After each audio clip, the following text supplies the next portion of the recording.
Hey guys, Ali Tarafter back with a brand new video.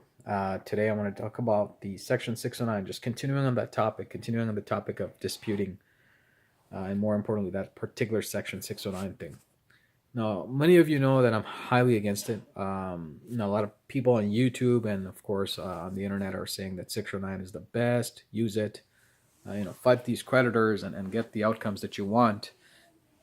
Now, you can take a risk and do that. You can try, but I don't recommend it. And the reason why it's because you don't want your file to go in a separate, document trail or whole category when you're sending in the letters. Because what's going to happen is the credit reporting agencies, they recognize this. They see thousands of these templates and potentially hundreds of thousands of these templates, and they're just fed up. And quite honestly, like, let me explain the difference between a challenge and a dispute. And the reason I want to do this is because it's going to help you get some clarity going forward. If you're ever considering a hire credit reporting company, or if you're ever considering doing it yourself, at least with clear information, you get some information that can help you and hopefully get you the outcomes that you're looking for. Now, one of the biggest things you need to understand, right, is Section 609 is just it's just a rule. There's so many different elements to it, right? A lot of people don't get that. It's just like it means disclosure to consumers. That's all it is. Disclosure to consumers means you have the right to dispute.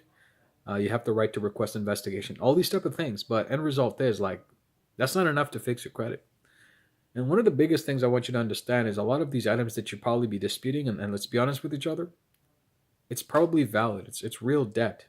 It's a real credit. It's a real collection account. The only reason why you want to clean it up is because you want a higher score, you want to aim for a financial objective, whether to get more money, to get a home or car, whatever it is. I'm not sure, but you know exactly what you need. And that's why you need to know exactly how to do it the right way. But for the most part, a lot of individuals will fall for this whole Section 609 thing. Unfortunately, I mean, it's not pleasant. And I don't enjoy it, watching people suffer. I don't enjoy watching people lose and get frustrated over this whole thing. With hours spent, even sometimes months spent with no outcomes. I mean, come on, let's be real. Like, you're not doing this whole credit repair thing just to get stuck. So that's why I want to be open and up and honest with you in terms of what you need to do, what type of expectations you should set for yourself. Credit repair, there's a lot of rules. It's not just the Fair Credit Reporting Act or the Fair Debt Collection Practices Act. There's a lot more than that, right? The systems, the electronic systems used themselves have laws and regulations. Okay, that means that whatever information that's being furnished from a provider to the credit report, that person or that company has to follow protocol and procedures. And some of these procedures includes, strict contingent regulations. Sometimes they have to send not sometimes, 100% of the times using eOscar and Metro 2, which is the system to submit to the credit bureaus, they have to submit a carbon copy of whatever it is, that information. Sometimes these creditors or furnishers actually have to complete the information by adding extra digits or numbers just to get the system to read it properly. I mean, that itself is non-compliant. That itself is a huge fine, because that could be potentially injurious to your ability to borrow, to your credit report, to your score. So yeah, you have to understand that there are different ways of going about credit repair. But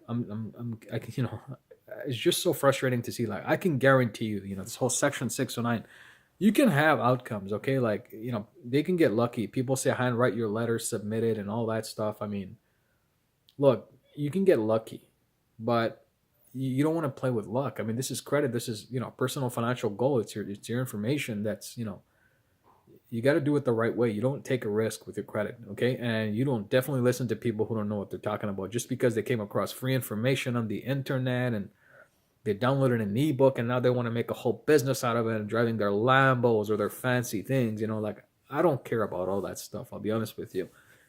I got a drive with personal objectives and business objectives, as well as my goal for people who are looking for credit repair. And that's, look, if anybody's claiming whatever they're claiming, look at their credentials, look at their pedigree.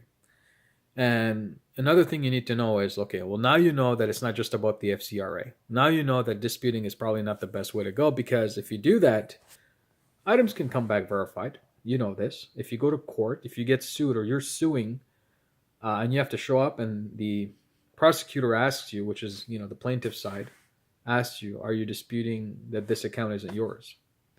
And if you lie, that's perjury.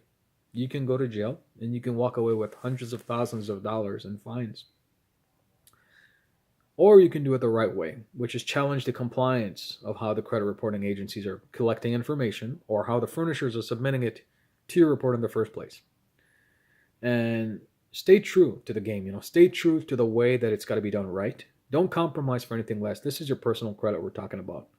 And quite honestly, you need to wake up to the reality of the game, to the business, to those sham people out there who are promoting, information that's otherwise, contrary to what I'm saying. Because if you ask them this question, if you ask them, okay, well, do you check for compliance when reporting, or do you basically do the FCRA Section 609? And they'll say, well, we have our own method. We do all these type of things, and then we do a secret method or whatever. It's bullcrap. There's no such secret method. I never seen one. I mean, not as far as I know. I go to conventions and conferences with these big creditors and the lawmakers and policymakers myself. I have another business. It's not just Best Credit Resources, Private Wealth Club, Global Consulting. I mean, we have a business. We do investment banking. Investment banking requires a lot of credit usage. A lot of credit usage requires a lot of policies, regulations, laws, following protocol, following, diligence and compliance. So you got to think about that. Like credit reporting agencies, they're a profit company. They got things to do. So they will push for regulations and laws to make it easier. Eventually, what's going to happen is they're putting in law that you can't even dispute directly with a creditor. You're going to have to do it with the credit reporting agencies. Now, what does that do for them? Well, it simplifies things. But end result is, like, if you want outcomes, if you want great results, you got to fight the right way. You got to know exactly how to do it. And, I'm not trying to rant on those other people or saying, look, these guys are bad or they don't know what they're doing. Look, I pray that their business goes well. I'm frustrated because they're taking people's files, like your file, and they're chancing it, and they're, it's a life or death situation to me. And when it comes to credit, because it's the difference between walking into a home with your family or staying in an apartment in a dangerous area, or potentially not getting what you need just on time because now you have to wait a couple of extra months and your file is just in a limbo. It's just a very sensitive thing, and you shouldn't let your file be handled by people who are untrue to the whole concept of credit, who are not really sure of regulations or laws, and who don't practice what they preach. So be careful out there. Best Credit Resources is here to help. These videos, that's what we do. This is what our specialty is. But more importantly, we're here to help you with your personal credit file as well as your business credit if you're looking for that as well. Again, this is Elito Rafter, your guide and mentor. Once again, don't forget to subscribe to my channel and turn the notifications on so every time there's a brand new video, you get notified. Okay, so I'll see you next time. Bye for now.